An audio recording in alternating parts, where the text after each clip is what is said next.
Hi, everybody. This is Letitia Montoya, your candidate for Mayor of Santa Fe. I have a video that I'd like to share with you. It's going to be in 3 series. So this first part is an event that I went to 2 weeks ago, and I got an an email to RSVP, and I did. And then I went to this event, and I was listening, wondering what was going on. And then I realized that it's the zoning codes that they're going to implement in phases. So phase 1, 2, and 3. So by a certain year, like let's say in 5, 6 years, that a lot of these projects that they're thinking about will be built and formed.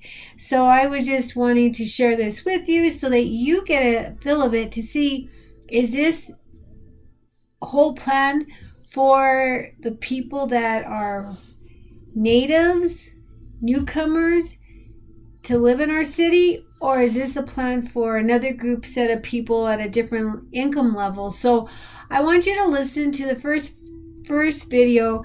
I taken out names because I don't want to get in trouble, because I'm running for mayor and I don't want to cause any form of a problem that I get disqualified for whatever reasons. But I want you to listen to it. So this is the first series of a 3-part video that I have that I'll present to you, and you tell me what you think. So make your comments, tell me what you think. Okay, watch the video and we'll comment at the end. So I'm going to give a brief update on our land development code update. I think many of you have probably seen parts or all of this before, but we're going to go through it quickly and talk about specifically what's relevant to the questions being raised tonight. So if you're not familiar, the land development code update is a project that's been going on for about 1.5 years at the city of Santa Fe. We're getting very close to adopting phase 1, and I'll describe a little more about what that is in a sec. So first I'll talk about what's going on in phase 1. I'm going to focus in on the affordable housing incentives that we're proposing as part of phase 1, which gets at a lot of the questions we're talking about tonight. And then I'll quickly talk about potential changes for phases 2 and 3. So this is our general project timeline. We are roughly here, getting ready to adopt phase 1. Phase 1 has really been focused on cleaning up the code, what we call code hygiene, structural changes, trying to make this code a lot more user-friendly to get it ready for the bigger ticket items in phases 2 and 3. Things like the union process, approval processes, zoning districts, these really historic districts, all these big questions. Concurrently with that, I've heard we're also doing our general plan update, which that is not this project. General plan update is going on separately but parallel. And the goal is to have that general plan adopted in the next few years. Then we'll come back in phase 3 and actually implement the general plan through the LDC, through the zoning map and other kinds of reforms that'll have to be done to implement that general plan. So this just gives you a quick overview of the engagement that we've done.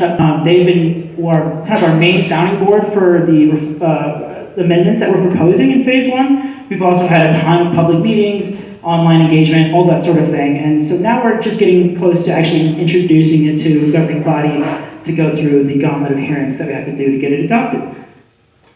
So in phase 1, as I mentioned, this is really focused on code hygiene, as we said. If you know Santa Fe code, it has been layered on over decades at this point, and it hasn't gone a major overhaul in quite some time. So what we're doing most broadly is just taking what's on here on the left, it's just a wall of text, and making it much more user-friendly with graphics, tables, illustrations, reorganizing things into logical groups, reorganizing zoning districts so that they are consolidated. We're also looking at eliminating regulations that we find to be kind of arbitrary or they don't otherwise meet the current needs of the city or stated values of the city in terms of equity and that sort of thing. So in that sense, we've eliminated some restrictions on density for high-density districts that require additional approvals where low-density districts do not. We're also proposing to increase height pretty much citywide by 2 feet, just to accommodate new uses like solar panels or more insulation, that sort of thing, green building practices. We've also added a parks and open space district, more as a placeholder. for future use. Overlay districts is a big one. We've tried to eliminate some of the overlay districts that aren't being used, and then we've gone through and tried to eliminate some of the regulations that we find are not helpful, with the goal of maybe reducing the overlay districts even more in phase 2 and 3 through better zoning, underlying zoning. So for instance, the airport road overlay has an interesting regulation that restricts the sale of alcohol on airport road. And we found that that was actually reducing kinds of development that we actually wanted on airport road, things like restaurants and grocery stores, because alcohol is a revenue generator. So, and we also thought that that was kind of a strange regulation to only impose an airport road, and is geographic regulation that wasn't working well. So we're proposing to eliminate that. The historic district is obviously a huge topic in Santa Fe, and we have not proposed to overhaul that quite yet in phase 1. One thing that we have done is incorporate some changes from a 2004 draft that was never adopted, but it was actually done by the same company that's doing our consulting now, Clare and Associates, and that's focused on reducing some of the arbitrary, subjective kind of regulation and focusing in on more uniform, objectively enforceable regulations. Other things that we're proposing in phase 1 are things like adding flexibility to parking. Now, a lot of cities are eliminating their parking requirements altogether. Again, we haven't gone that far in phase 1. We're sort of testing the waters with some of these approaches. So things like now you would be allowed to count your on-street parking towards your off-street parking requirement, or reducing your parking requirement if you're in proximity to transit or trails or that sort of thing. Similarly, we're decoupling bike parking from car parking. So as maybe we're reducing the requirement for car parking. Bike parking is now based more on use, not how much car parking you have. And science is a good example of things that we're trying to get rid of in phase 1, which is things that are unenforceable. So a great example is content-based regulations. You may be familiar that there's federal case law that says you cannot regulate signs based on their content, because that violates the First Amendment. So we've removed all of that those kind of regulations, because we obviously need to be in compliance with federal law. Similarly, we've done that across telecoms and other sections to just bring us up to compliance. Things we haven't address in phase 1 are things like street design standards. That's actually going to be part of a different effort that's going on with the Public Works Department, which is going to create a whole new guidebook for street design and all infrastructure in Santa Fe that I think is going to be really great, and then we'll just reference that in our code instead of having a much more pared down street design standard in Chapter 14 of the Plan Development Code. Architectural design review, that will be something we definitely need to look at, but part of phase 2 and 3. So I want to breeze through that quickly because I want to talk mostly about the Santa Fe Homes program and the incentives that we're proposing. So if you're not familiar, currently Santa Fe has an inclusionary zoning law we call the Santa Fe Homes program that requires any development to have a certain amount of affordable units, or you pay a fee in lieu to cover that requirement. So that program is going to remain unchanged as part of this proposal. It's still a requirement, there's still a fee in lieu, the fee in lieu doesn't change. However, the proposed program would create incentives if you were to go above and beyond that base requirement. You get scaling incentives that actually increase the more affordable housing you provide.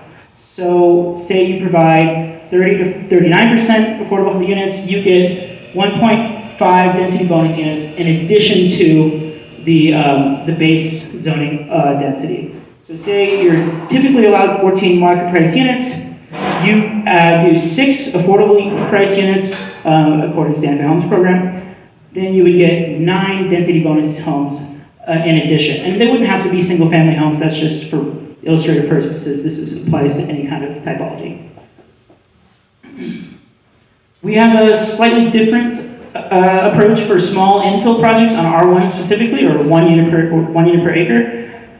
Because of the way the math works, it makes sense to actually provide 2 density bonus units for every affordable unit.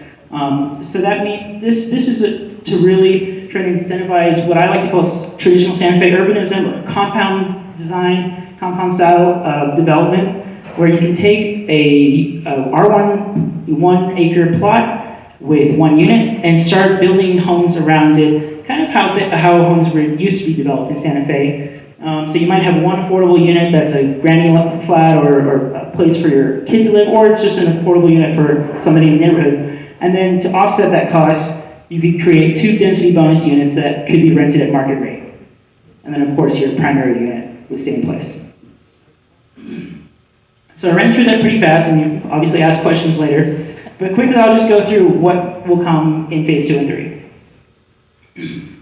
So as I mentioned, we are definitely looking at trying to simplify some of these special purpose districts and reform some districts into things maybe like form-based code districts that are more adaptive to the places that we apply them. As you may know, currently our most mixed-use district is just general commercial, or C2, and that's not it's a very blunt tool for zoning, and we like to have more tools in the toolbox to make sure that zoning can be applied appropriately in different districts.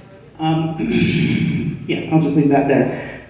So moving forward, obviously, as the general plan develops, the goal is to create a new future land use map as part of that general plan. And so we'll come back in phase 3 and actually apply the zoning districts that we'll create as part of phase 2 and apply them to that zoning map in new places that need to reflect the goals of the general plan.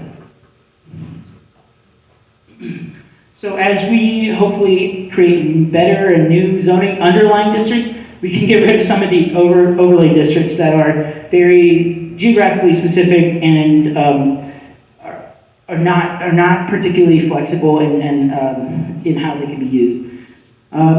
So for instance, there's a arts and crafts overlay district that is essentially a mixed-use district that could be just replaced with a base district of mixed use. Use regulations, just adding new uses, making sure that they're appropriate, that goes without saying. Architectural design review, that's going to be a big one. I've heard from people even tonight about frustration about design outside of the historic district. Sometimes we say it's a bit of a tale of two cities in Santa Fe. We have very strict design standards in downtown, and the further you go away from historic districts, the less and less restrictive the design is. We want to create architectural restriction or regulations that incentivize creativity, but also have a character and an urban form that reinforces the city's goals and city's values. So that's where we'd like to go there, and that can be done through, like I said, through form-based code and different zoning codes and that sort of thing. Like I mentioned, we could look at reducing or eliminating parking citywide. There's also a lot of other kind of random regulations. Gunnison prairie dogs have a special carve out, for instance. This is, and then we'll get to something we talked about tonight a lot, which is the administration and approval criteria and procedures. So we have not really touched at all any of the approval criteria, except for as part of the incentives package for affordable housing, there is administrative review. Otherwise, this is all remaining the same in phase 1. So this is definitely something we can look at in phase 2. How do we reform the E&M process to meet the needs of everybody, not just necessarily the people within 300 feet or the developers? How do we look at improving our approval processes so that they can, again, make sure that the projects that we want to move forward quickly can do so, but also right-size the engagement for bigger, more impactful projects, depending on their size. So I'll leave it there for now. This is our project website, and you can ask questions there, keep updated.